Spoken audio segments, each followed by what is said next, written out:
Hello. हम देखेंगे basic शिक्षा के मूलभूत सिद्धांत को। पॉइंट वाइज़ थोड़ा-सा देखते हैं और इसमें पहला हम देखते हैं जनसाधारण की शिक्षा। इस पर बात करेंगे कि क्या समस्या है। भारत एक गरीब देश है, जहाँ सभी माता-पिता अपने बच्चों की पढ़ाई पर खर्च नहीं कर सकते, इसलिए हर बच्चे को पढ़ने का मौका नहीं मिलता। लोकतंत्र में महत्व क्या है भाई? तो लोकतंत्र में नागरिक शासन की नींव होते हैं। अगर नागरिक अनपढ़ रहेंगे तो वे देश की ज़िम्मेदारी ठीक से नहीं सँभाल पाएँगे। तो इसका हल क्या है? इसलिए बुनियादी शिक्षा का पहला सिद्धांत है हर एक आम व्यक्ति को शिक्षित करना।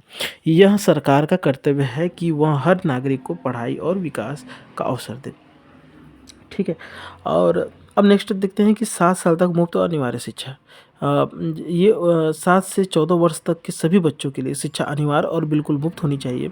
और इसका महत्व क्या होगा? सभी शिक्षा विशेषज्ञों ने इसे देश की प्रगति के लिए ज़रूरी माना है और भारत सरकार इस दिशा में काम कर रही है।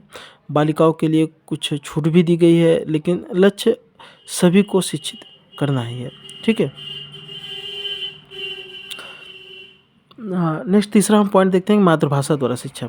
यानी बच्चा जन्म से ही मातृभाषा सुनता है और बोलता है, इसलिए वह इस भाषा में आसानी से सोच और समझ सकता है। ठीक है? विदेशी भाषा जैसे कि अंग्रेजी अ, या किसी अन्य विदेशी भाषा में पढ़ाने से बच्चे को ऊर्जा सिर्फ भाषा सीखने में खर्च होती है। वह जल्दी भूल जाता है, मानसिक गुलामी की भावना पैदा हो सकती है। ठीक है? और मातृभाषा से पढ़ाई से देश की भाषा और संस्कृति मजबूत होती है और राष्ट्रीय एकता बढ़ती है। ठीक है? फिर चौथा हम पॉइंट को देखेंगे, क्योंकि हमने बताया था कि पॉइंट वाइज़ देखेंगे, तो इसमें चौथा पॉइंट देखें हस्तकला और उद्योग के माध्यम से शिक्षा। पढ़ाई का आधार कोई हस्तशिल्प या उद्योग होना चाहिए, जैसे बुनाई, कपड़ा बनाना, कृषि, मिट्टी के बर्तन बनाना आदि। ये काम कैसे करता है? पाठ्यक्रम के सभी विषय जैसे गणित, विज्ञान, भाषा उस हस्तकला से जोड़कर पढ़ाई जाए। उदाहरण देते हैं, अगर बच्चा बुनाई सीख रहा है तो गणित धागे गिनना, कपड़े का माप लेना, इसे कर सकता है। विज्ञान की पढ़ाई, रंग कैसे बनते हैं, कपास कैसे उगती है। ठीक है? भाषा, बुनाई से जुड़ी कहानियाँ पढ़ना। ठीक है ना? अब इसका लक्ष्य क्या होगा? हाथ और दिमाग का साथ-साथ विकास करना। शिल्प सीखना नहीं, बल्कि उसके माध्यम से संपूर्ण शिक्षा देना। हाँ, ये होता है। तो अभी तक हम लोगों ने 4 पॉइंट पढ़ा। क्या-क्या पढ़ा था? एक बार रिकॉल कर दे रहे हैं आपको कि पहले हमने देखा कि ये जनसाधारण की शिक्षा है, क्या है? कि सभी माता-पिता खर्च नहीं वहन कर सकते, तो इसमें लोकतंत्र का क्या महत्व है? ठीक है? शिक्षा में कैसे सरकार कई सारी योजनाएँ चलाती हैं शिक्षा के क्षेत्र में और 7 साल तक मुफ्त और अनिवार्य शिक्षा, जैसे 7 से 14 वर्ष तक के सभी बच्चों के लिए शिक्षा अनिवार्य और बिल्कुल मुफ्त होनी चाहिए। दूसरा पॉइंट में हमने देखा। तीसरा पॉइंट में हमने देखा कि मातृभाषा द्वारा शिक्षा, यानी कि जो मातृभाषा होती है उसमें जो बच्चा होता है वो आसानी से सोच और समझ सकता है।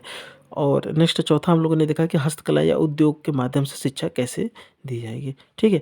अब देखते हैं शिक्षा स्वावलंबी हो, यानी पहले इसके 2 अर्थ में हम निकालते हैं कि बच्चा स्वावलंबी बने, यानी 7 साल की शिक्षा के बाद वह अपनी जीविका स्वयं कमा सके ना। हाँ? और स्कूल स्वावलंबी बने, यानी स्कूल का खर्च बच्चों द्वारा बनाई गई वस्तुओं की बिक्री से पूरा हो। ठीक है? गांधी जी का विचार क्या था? गरीब देश में अगर सरकार अकेले सभी स्कूलों का खर्च नहीं उठा सकती ना, तो इसलिए स्कूलों को आत्मनिर्भर बनाना ज़रूरी है। इसका फ़ायदा क्या होगा? बेरोज़गारी कम होगी, बच्चे आत्मविश्वासी भी बनेंगे। और अब छठे पॉइंट पे हम लोग आते हैं कि शिक्षा का जीवनी से संबंध। ठीक है? कुछ समस्याएँ को देखते हैं, जैसे पुरानी शिक्षा प्रणाली किताबी ज्ञान तक सीमित थी, जीवन की वास्तविकताओं से कोई संबंध नहीं था। तो बुनियादी शिक्षा का समाधान क्या है? बच्चे स्थानीय हस्तकला के माध्यम से पढ़ते हैं, जो उनके रोज़मर्रा के जीवन से जुड़ी होती है। परिणाम क्या होते हैं? बच्चे वातावरण और समाज की समस्याओं को समझते हैं और और भविष्य के लिए तैयार भी होते हैं ना। ठीक है? और नेक्स्ट पॉइंट हम लोग देखते हैं नागरिकता का आदर्श विकसित करना, यानी इसका लक्ष्य क्या होगा? बुनियादी शिक्षा का मुख्य लक्ष्य आदर्श नागरिक बनाना होगा ना। एक आदर्श नागरिक में क्या गुण होंगे? हुँ? लोकतांत्रिक मूल्यों में विश्वास होगा, अपने अधिकारों और कर्तव्यों का ज्ञान होगा, शारीरिक श्रम का सम्मान होगा, सहयोग और समाज सेवा की भावना, भेदभाव से मुक्त मानसिकता। ठीक है, तो संक्षेप में हम कह सकते हैं कि शिक्षा ऐसे सत्यनिष्ठ, परोपकारी, कर्तव्यपरायण और स्वावलंबी नागरिक तैयार करें। ठीक है ना? 8वां पॉइंट देखते हैं कि समन्वय पर बल। इसका मतलब पाठ्यक्रम के सभी विषय आपस में जुड़े हुए हों, अलग-अलग ना हो ना। कैसे? सभी विषय एक हस्तकला के इर्द-गिर्द घूमते हैं। फ़ायदा क्या होगा? बच्चा संपूर्ण ज्ञान प्राप्त करता है और उसे इस जीवन में उपयोग कर पाता है। ठीक है? 9वां पॉइंट देखते हैं, अहिंसात्मक शिक्षा। गांधी जी का दर्शन बुनियादी शिक्षा अहिंसा, सादगी और सत्य के सिद्धांतों पर आधारित है। उदाहरण, चरखा सिर्फ कपड़ा बनाने का साधन नहीं बल्कि अहिंसा, शांति और आत्मनिर्भरता का प्रतीक है। लक्ष्य क्या है? बच्चों में सहनशीलता, संयम और शांति की भावना विकसित करना ताकि वह शांतिपूर्ण समाज का निर्माण कर सकें। तो इस पूरे लेक्चर का सारांश क्या था? बुनियादी शिक्षा की ये 9 जो सिद्धांत एक महत्वपूर्ण शिक्षा प्रणाली की रूपरेखा देता है, जो सभी के लिए सुलभ है, मातृभाषा में पढ़ाती है, हस्तकला के माध्यम से जीवन से जोड़ती है, आत्मनिर्भर बनाती है, आदर्श नागरिक और अहिंसक समाज का निर्माण करती है। यह शिक्षा प्रणाली गांधी जी के सपने को साकार करने का रास्ता है। Thank you.